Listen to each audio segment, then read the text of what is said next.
Good afternoon. Today is Thursday, May the 14th, 2020. As you can see just now here at the CCSA, we're 100% wearing masks. I'll just show this up to you. It's a fabric mask. The spokesperson had mentioned this in a couple of times already, that fabric masks are very important and it's useful for the general public. This one in particular is from the Tourism Authority of Thailand. It has a smile. It's a mask fashion design on it. So hoping that one day when all of this is over, we will be able to welcome friends from around the world to visit Thailand once again. And of course, wearing a real smile on our faces. But as of now, for today, let's continue wearing the smile on our masks and keep up with the various measures for safety and for hygiene. So to begin, I'd like to start off with that the spokesperson had recapped various measures of different countries around the world, like in the Republic of Korea and in China and in other countries, including the various technologies used in other countries in controlling in the preventive measures for COVID. Today, we also had a guest speaker, the Inspector General of the Ministry of Digital Economy and Society, who briefed on a voluntary application platform, which is currently in development. And the main aim of this application, it is intended to be a tool for the public to help fight against COVID and prevent the second wave. This is the main aim of this application in development, and in essence, this is to protect our new normal, a new way of life. This application is called Thai Chana, and of course, Chana means victory. It's a voluntary check-in platform, check-in tool with participating establishments, business establishments like restaurants, that will provide a QR code for customers to rate the safety and rate the compliance of that establishment, and to warn the public whether the establishment is congested or not. I think that's very useful so that people would not have to get in long lines, even in normal circumstances. So the Ministry of Digital Economy and Society has been studying the applications that are already out there currently, and in other countries as well, and tailoring it to the different aspects of available technologies to make it fit for the COVID situation in Thailand. On the general situation in Thailand, we have numbers for you as usual. We have one confirmed case recorded for today, making the cumulative number of cases 3,018. Of that number, around over 94% have already been discharged or recovered. So 3,018 and 94% have recovered. As you see on screen, in the green box, 2,850 have recovered, so minus the fatalities. And very good to report that we have 0 fatalities again for today. So yesterday, of course, many of us were very happy about the number that we saw, 0 new confirmed case. That was very good. So hoping that this trend will continue. 0 yesterday, 0, 1 today, so hoping it will be 0, 1, 0, 0, 0, and the like. So we must still, of course, remain vigilant, not be complacent, and not let our guard down, so we can see 0 for every single day in the future. For the additional cases in the past days, we have people who are working in crowded areas. So that is, of course, one of the advice that the CCSA has been reminding the general public many times before about avoiding congested areas. And as a reminder, we witness right now more traffic, more activities in small shops that have opened after phase 1 and after the relaxation of measures. And on screen, we have the recap again, the 5 measures to prevent COVID infection, in which the same slide was showed during the Thai version when the spokesperson gave his press briefing just now. So the 5 measures to prevent COVID, as you see on screen, the 5 main principles. This will be the critical standard to abide by in our new normal, particularly in the second phase. We also need, of course, the help of everyone to stay on top of things and complement the owners of businesses It will go a long way in letting them, the owners of businesses, know that customers have confidence in the compliance of business establishments in providing a safe venue when you visit, for example, when you visit restaurants.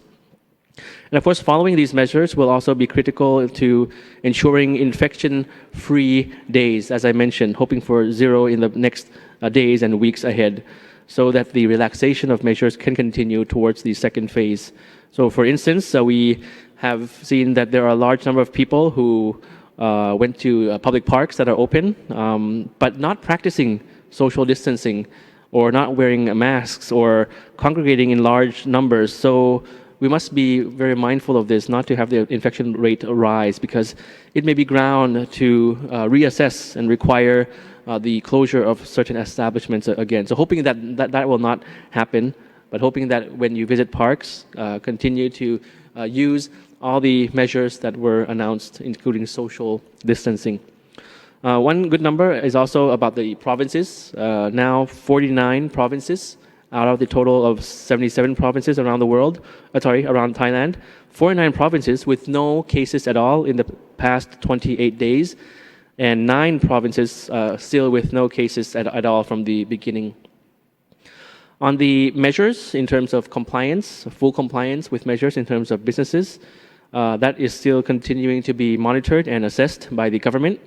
Overall picture is from the 3rd to the 13th of May, over 177,000 establishments were inspected, of which around over 4,000, or 2.3% average, did not meet the recommended requirements in terms of full compliance. It might sound like a small number, 2.3%, but of course, we're now starting to look at the numbers deeper into more detail so we can have an accurate picture of the situation, a real picture of the situation. So we find that there were many who did not violate the measures per se, but businesses who were not in fully compliant with the measures. So out of the number of sites inspected, we're hoping that there will be a higher number of compliance in terms of full compliance. It's a concern because if we act on the standard of less than complete, it means that there is less than effective protection to the general public. Compliance is critical to any further relaxation, as mentioned, and it's not time to let our guard down, as mentioned often. Moving on to the issue of Thai nationals' repatriation from abroad, we have the flight projection. To date, there has been around 6,990 Thai nationals repatriated by air from 34 countries and territories around the world. From the 14th to the 21st of May, we're expecting around 21 more flights from various countries around the world, the details of which you can see on screen. As usual, we have images of the various acts of kindness, the various activities of the embassies around the world. So this time, I'll just invert it a bit. On screen, you have a picture of the staff of the Office of Tourism, the Tourism Authority of Thailand in the New York office, who joined hands with 6 local Thai restaurants in New York and the surrounding areas, such as New Jersey, in contributing Thai food and medical and equipment to the medical personnel in 6 hospitals in New York and New Jersey. So here are some images of that, the food and items deliveries to 2 different hospitals in New York and New Jersey in the United States. So Thais helping non-Thais abroad as well in the United States. And also we have next a picture from the Royal Thai Embassy in Muscat, Oman. Our embassy here is pictured with in front of a restaurant which has donated 20 care packages to help support the embassy's efforts. So the restaurant to the embassy and to the Thais living in Oman in terms of care packages and necessities. And to date, the embassy sent out around 370 packages already. Just a little bit more of the good stories. A few days ago, the local newspapers, including Matichon newspaper, reported on the recent contribution of to Thailand of medical supplies worth 30 million baht, which includes items such as non-invasive ventilators, electrocardiograms, infusion pumps, and other test kits. This is a contribution from China, and in this photo, the Thai Deputy Minister of Defense is seen with the Charge d'Affaires of the Chinese Embassy during the said contribution ceremony. Another heartwarming story is from Phangan Island in Surat Thani, where a 43-year-old German woman currently stranded there, putting her painting talents to work, as shown here, displayed on a road which is now becoming a popular tourist attraction for Thai and tourists alike. And local guest houses and restaurants then shipped in to provide coconut shells and paints to support her work for tourists to try out their hand. So while we continue to have all these measures, people are also trying to enjoy life as well. Of course, it's a good stress relief activity for that community. So as the temperatures rise, we're moving into the rainy season. There is an infographic from the Public Relations Department in English on screen about the preventive measures in coping with the rainy season, and you can see that on the screen. One issue is avoid using masks that are wet from the rain because it becomes less effective. So you can carry an extra face mask for that reason. During the press briefing today, the spokesperson also received some questions and inquiries addressed directly. One, of course, is about the seasonal influenza as we are moving closer towards the rainy season. So he recommended that for those who can, it's best that you take the shot because seasonal influenza is something that comes annually, actually in this part of the world, in Thailand, and it is a different disease from COVID, of course. So in closing, the CCSA has been talking about new normal and finding your balance in new normal for quite some time. And many maybe experience fatigue right now in terms of the current situation. But remember that the true relief would come to all of us when we overcome the pandemic together. So if you've been following the press briefing from the very beginning, around the end of May, both the Thai version from the spokesperson and the English translation from myself, if you've been following this from the beginning, you will see that we have been very inclusive. If you recall, we've been talking about, of course, those in various groups, including all nationalities, Thai, for the foreign community, including, we talked about a mask that the Ministry of Social Development had created for those who were deaf. If you recall, there was a clear part of the mask that the Ministry of Human Security and Social Development had produced in one of the projects. It was clear that that was for the disabled. And we also talked about the migrant community as well, the foreign community as well, in terms of their contribution to the economy. We talked about the incentives and assistance to people qualified, those who lost their jobs, Thais who lost their jobs. Also those in the agricultural sector as well, the assistance provided by the Ministry of Agriculture. So if you've been following from the beginning, we've been very inclusive, and all of the measures released by the government has actually assisted all sectors of society and all sectors of businesses as well, and those living in Thailand.